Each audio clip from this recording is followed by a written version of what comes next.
doing. This video going to be about the Mississippi young black boy who had got a 3-month probation because he urinated on the side of a car.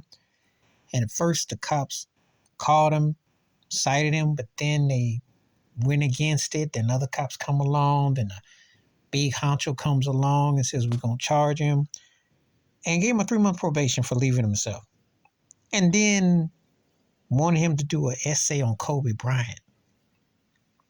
Eventually this got dismissed, but it was very racial in Mississippi. Now, how many times has this probably occurred, especially of a certain age, a certain thing? Now, I don't even think they know the history of Mississippi because black folks weren't even allowed to urinate in restrooms in the 50s. My grandmother on my father's side, who was a very light complected woman, by the way, and I say that because if you don't know, until she opened her mouth and talked, she could almost pass for white. If you looked at her from a mile to an extent that she really had your, to understand the features. But the bottom line is this.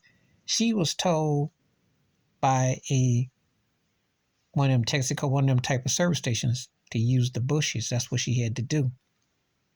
So it's always comical to me when people got a problem with this.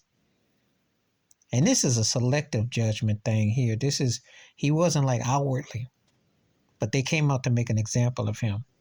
Eventually everything got dropped and it was a pretty bad look. But just to think about a 10-year-old just relieving himself and putting a 3-month probation, and then they turn around and he had to do a 2-page book report on Kobe Bryant.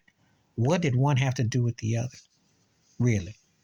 So these kind of stories do still happen here, and they happen in America. Pretty sad to say, but not shocking or surprising.